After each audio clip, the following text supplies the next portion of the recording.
Hello friends, मैं संध्या पांडे। आप सभी का अपने ही चैनल तबला ट्यूटोरियल में स्वागत है। आज हम आपके लिए लाए हैं यूजीसी नेट जीआरएफ के ये क्वेश्चन हैं। ये दिसंबर 2014 संगीत तृतीय प्रश्न पत्र है। इसके 5 पार्ट हैं और सबके अलग अलग इसमें क्वेश्चन बताए गए हैं। तो हम चलते हैं, इसमें विशेष निर्देश भी दिए गए हैं। इसको आप एक बार ज़रूर पढ़ लीजिएगा। और हम आपको चलते हैं भाग 1 का आंसर सॉल्व कराने। इसमें जो राइट आंसर होगा वही हम आपको मतलब इसमें सॉल्व कराएंगे। तो इसके पहले आप हमारे वीडियो को लाइक और सब्सक्राइब और शेयर करिए, जिससे हमारे ये वीडियोस और लोगों के पास भी पहुँचे और उनको तैयारी में उनकी मदद मिले। इस वीडियो से हमारा यही उद्देश्य है। तो हम चलते हैं अपने पहले क्वेश्चन की तरफ। हमारा पहला क्वेश्चन है, विश्व संगीत दिवस कब मनाया जाता है? 21 जून को मनाया जाता है। कौन सी शिक्षा सामवेद से संबंधित नहीं है? तो गौतमी शिक्षा सामवेद से संबंधित नहीं है। नेक्स्ट क्वेश्चन, किस काल में गुरु शिष्य के यहाँ शिक्षा प्राप्त करने गए? तो ये पुराण काल में गुरु शिष्य के यहाँ शिक्षा प्राप्त करने गए। कौन सा वाद्य सर्वाधिक गंभीर है? सरोद वाद्य सर्वाधिक गंभीर है। नेक्स्ट क्वेश्चन, राग पीलू किस रस के अधिक निकट है? करुण रस के अधिक निकट है। संगीत रत्नाकर में कितने गमकों का वर्णन है? 15 गमकों का। रस की परिभाषा सर्वप्रथम किस ग्रंथ में दी गई है? नाट्य शास्त्र में दी गई है। मध्यग्राम में कितनी शुद्ध जातियों की रचना हुई है? 3 जातियों की रचना हुई है, शुद्ध जातियों की। विरुद्ध किस गायन शैली का अंग है? ये प्रबंध का अंग है। इष्ट संवाद के लिए कौन सा अनुपात होना जरूरी है? 3:4। नेक्स्ट हमारा क्वेश्चन है, इसमें से कौन सा स्वर सप्तक भारतीय सच्चे स्वर की दृष्टि से बेसुरा है? डायटोनिक स्केल ये जो है सच्चे स्वर की दृष्टि से बेसुरा है। नेक्स्ट हमारा क्वेश्चन है, मरणोपरांत किस विद्वान के सम्मान में प्रकाशित ग्रंथ को क्या कहते हैं? तो स्मृति ग्रंथ कहते हैं। हमारा नेक्स्ट क्वेश्चन है, कौन सी पुस्तक पुस्तकालय के संदर्भ ग्रंथ विभाग में नहीं रखी जाती? तो हस्तलिखित ग्रंथ। छत्तीसगढ़ प्रदेश की तीजन बाई ने किस लोक विधा में प्रसिद्ध प्राप्त की है? पांडवनी में। नेक्स्ट है, कथानक पर आधारित ये यक्षगान नामक नृत्य किस प्रदेश का है? कर्नाटक का है। Encyclopedia of music dance and drama in India नामक पुस्तक के लेखक कौन है? Sir Jones. नेक्स्ट, हवेली संगीत किस संप्रदाय के अंतर्गत गाया जाता है? तो ये बल्लभ संप्रदाय के अंतर्गत गाया जाता है। ये कूट वाले क्वेश्चन हैं, इसमें इसको सूची से बद्ध करना है। निम्नलिखित हिंदुस्तानी एवं कर्नाटकी रागों में से सही कूट का चयन कीजिए। तो ये हम चलते हैं, भैरवी के साथ चौथा माया मालो गौड़ होगा, पूर्वी के साथ तीसरा कामवर्धिनी होगा, मारवा के साथ पहला गमन प्रिया होगा, तोड़ी के साथ सुमपंत वराली। तो इसका राइट ऑप्शन डी होगा, जिसमें 4, 3, 1, 2 है। नेक्स्ट क्वेश्चन है, निम्नलिखित में से कौन ऐतिहासिक क्रम सही है? तो इसमें ऑप्शन डी सही है, ध्रुपद, ध्रुवा, प्रबंध, ख्याल। तो ये डी इसका राइट आंसर है। निम्नलिखित को सुमेलित कीजिए। इसको भी शिव के साथ क्या होगा? डमरू, सरस्वती के साथ वीणा, कृष्ण के साथ बांसुरी और गणेश जी के साथ मृदंग। तो इसका राइट ऑप्शन ए है। नेक्स्ट हमारा क्वेश्चन, राग की परिभाषा सर्वप्रथम किस ग्रंथ में है? तो बृहददेशी में है। इसमें से मध्यम में ध्वनि की गति सबसे तेज है धातु की। नेक्स्ट क्वेश्चन, ध्रुपद का प्राचीन स्वरूप आज भी कहाँ सुश्रव्य है? तो ये है पुष्ट मार्गिक वैष्णव मंदिर में, हवेली संगीत में। नेक्स्ट हमारा क्वेश्चन है, भारतीय रागों में प्रधानता है? किसकी प्रधानता है? अध्यात्म की। नेक्स्ट, मेल पद्धति को सूत्रबद्ध करने वाला प्रथम लक्षाकार कौन है? वेंकट मखी। नेक्स्ट, खंड जाति अट ताल किसके समान है? रूपक के समान है। शुद्ध सावेरी किसके समान है? दुर्गा के समान है। नेक्स्ट क्वेश्चन, अधम कपुटा को भी कहा जाता है, तो क्या कहा जाता है? कनिष्ठिका। पद वर्ण किस में प्रचलित है? तो शास्त्रीय नृत्य में। त्यागराज की रचनाएं अधिकतर किस भाषा में रचित है? संस्कृत में रचित है। पंचमुख वाद्य कहाँ देखे जा सकते हैं? तो ये इसका अभी कंफर्म नहीं है आंसर, इसको जो है हम देख के बताएंगे। तो इसमें जो है नेक्स्ट हमारा क्वेश्चन है, प्राचीन भारत में जल तरंग को क्या कहा जाता है? तो इसका जो है उडक वाद्यम कहा जाता है। 31 का जो क्वेश्चन था, पंचमुख वाद्य कहाँ देखे जा सकते हैं, तो ये इसका शायद राइट आंसर कंफर्म नहीं है, लेकिन हमें तो यही लग रहा है कि तिरुपति वेंकटेश्वर में है, क्योंकि ये शिव जी से रिलेटेड है। तो हो सकता है इसका राइट ऑप्शन बी हो सकता है, एक बार आप भी कंफर्म कर लीजिएगा। तो प्राचीन भारत में जल तरंग को क्या कहा जाता है? तो इसे उडक वाद्यम कहा जाता है। श्रुति तथा मेलोडी का समयोग क्या होगा? अनुस्वर होगा। संहिता किसमें पाई जाती है? सामवेद में पाई जाती है। नेक्स्ट हमारा क्वेश्चन है, महात्मा गांधी के हरिजन प्रथा उन्मूलन आंदोलन के समर्थन में रविंद्रनाथ ने किस नृत्य नाट्य की रचना की?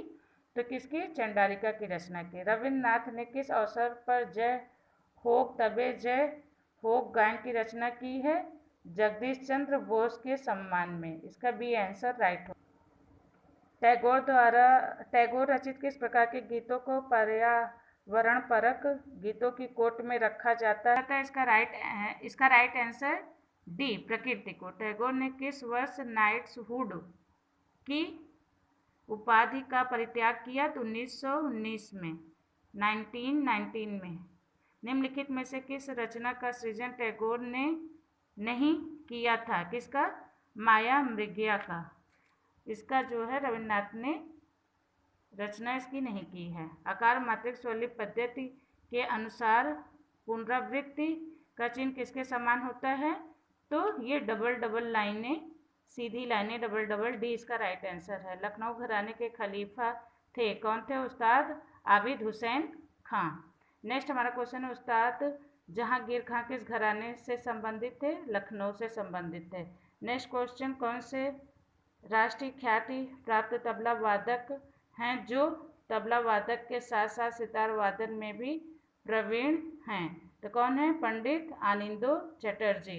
नेक्स्ट हमारा क्वेश्चन है, निम्नलिखित में से कौन सा अलंकार पंजाब घराने से संबंधित है? तो कौन सा? पंडित लक्ष्मण सेन। नेक्स्ट, अभिनव ताल मंजरी के लेखक कौन है? अप्पा तुलसी काशीनाथ। चैती गायन के साथ किस ताल का वादन होता है? तो जत ताल का वादन होता है। नेक्स्ट क्वेश्चन है, 47 वैदिक शिक्षा पद्धति में 48 वर्ष तक की शिक्षा प्राप्त करने वाले को क्या कहते हैं? स्नातकोत्तर। बाएं हाथ से तबला बजाने वाले ख्याति प्राप्त कलाकार हैं, कौन है? पंडित कुमार बोस। नेक्स्ट क्वेश्चन है हमारा, तबला वादक निम्नलिखित वैज्ञानिक उपकरणों में से किसी एक का प्रयोग नहीं करते? किसका? ऑक्टोपैड का प्रयोग नहीं करते। नेक्स्ट, तबले का ही एक प्रकार धामा किस राज्य में बजता है या पंजाब में बजता है? अब मेरा भाग 2 आया हुआ है, तो इसमें हम ये हिंदुस्तानी संगीत के बारे में है। तो इसका पहला क्वेश्चन क्या है? निम्नलिखित में से निम्न में से कौन सितार वादक नहीं है? तो कौन नहीं है? Mark levy. नेक्स्ट, निम्नलिखित में से कौन सौंदर्य शास्त्री नहीं है? तो डुकासे ये सौंदर्य शास्त्री नहीं है। नेक्स्ट क्वेश्चन हमारा है, प्रतिध्वनि का मुख्य आधार है ध्वनि का परावर्तन। नेक्स्ट, इसमें से कौन सा भातखंडे पढ़ित आधुनिक ठाट पद्धति में शामिल नहीं किया जा सकता? तो सरोद।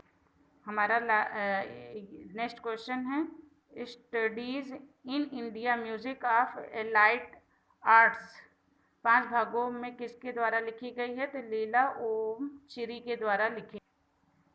ठाकुर जयदेव सिंह की मृत्यु का वर्ष है 27 मई 1986। नेक्स्ट, इसमें से कौन सा घटक लोक संगीत से महत्व नहीं रखता? तो ये प्रजल भाषा, शिष्ट भाषा, ये लोक संगीत से महत्व नहीं रखता है। आधुनिक ठाट राग वर्गीकरण का बीजारोपण कौन से ग्रंथ में किया गया है? तो राग विबोध में। प्राचीन हस्तलिखित ग्रंथ के लेखक में किस सामग्री का विकास भारत में नहीं हुआ है? तो भुर्ज पत्र का आविष्कार इसमें नहीं हुआ है या विकास नहीं हुआ है। नेक्स्ट हमारा क्वेश्चन है, किस ग्रंथ का हस्तलिखित ग्रंथ पर शोध कार्य किए किस प्रकार का शोध कहलाता है? तो ऐतिहासिक कहलाता है। शोध कार्य में प्रथमता अनिवार्य चरण क्या है? तो रूपरेखा, ये अनिवार्य चरण है। नेक्स्ट, आश्रम शिक्षा प्रणाली में आचार्य शिष्य का कौन सा संस्कार करते हैं? उपनयन का संस्कार करते हैं। ध्रुव गीतियों के गान का प्रयोग क्या है? देवाराधन। गुरुवाणी के आदि गायक कौन है? तो गुरु नानक देव हैं। नेक्स्ट, ये अक्सर हमें गुरुद्वारे में सुनाई देता है। ध्वनि का निर्माण, प्रसारण एवं ग्रहण करने के संबंध में हेम होल्टस नामक जर्मन लेखक ने अपने किस पुस्तक में महत्वपूर्ण मत प्रमाणित किया है? इसका राइट आंसर होगा सेंसेयर ऑफ टोन ने। नेक्स्ट हमारा क्वेश्चन है, सोर्सेज ऑफ म्यूजिक का लेखक कौन है? वासुदेव शरण है। नेक्स्ट, सही क्रम चुने। लिपिकार, अनुलिपिकार, सहायक, प्रकाशक, ये इसका सही है। कौन से युवा संगीतक ने पाश्चात्य संगीत के मिश्रण से संगीत रचना प्रस्तुत नहीं की? तो ब्रज नारायण ने नहीं की है। कौन सा राग कल्याण अंग से मेल नहीं खाता? तो पूरिया कल्याण, ये अंग मेल से नहीं खाता है, मेल नहीं खाता है। भाव रंग किस गायक का उपनाम है? पंडित बलवंत राय भट्ट। नेक्स्ट हमारा क्वेश्चन है 71, सहस्ररस नामक ग्रंथ के संपादक का नाम क्या है? तो डॉक्टर प्रेमलता शर्मा। नेक्स्ट हमारा क्वेश्चन है, national centre for performing arts कहाँ स्थित है? ये मुंबई में स्थित है। पूर्वांग में भैरव तथा उत्तरांग में भैरवी के स्वर किस राग में आते हैं? तो ये बसंत मुखी अंग में आते हैं, स्वर में आते हैं। नेक्स्ट हमारा क्वेश्चन है, किस मूर्धना गायन के सम्मान में सन 2014 में पुनः डाक टिकट जारी किया गया? तो कुमार गंधर्व। ये हमारा सेकंड भाग 2 का ये लास्ट क्वेश्चन है और आज हम इतना ही आपको सॉल्व कराएंगे। तो ये 75 क्वेश्चन है। अभी कथन है, सामवेद का संगीत भारत के इतिहास का प्रथम भक्त संगीत होने का अधिकारी है। और इसका तर्क आर क्या है? क्योंकि राज्यों में सामगान का प्रयोग देवताओं की स्तुति के लिए किया जाता था। तो इसका सही कूट क्या होगा? पहला है, ए और आर दोनों सही है। तो आज हम आपको भाग 1 और भाग 2 ही सॉल्व कराएंगे। अभी आपका 3, 4, 5 ये बचे हैं, इसको हम आपको नेक्स्ट वीडियो में सॉल्व कराएंगे। तो आप हमारे वीडियो को लाइक और सब्सक्राइब करते रहिए और हम आपके लिए ऐसे ही जो है और वीडियोस बनाते रहें और इसको शेयर भी करिए, जैसे और लोगों के पास भी ये वीडियोस पहुँचें और उनको भी तैयारी में उनकी मदद हो और आपका सहयोग हमारे साथ बना रहे। तो अब हम चलते हैं, नेक्स्ट वीडियो हम आपको कल ज़रूर बना के कंप्लीट ये लेसन हम आपका कंप्लीट करा देंगे। तो अब धन्यवाद।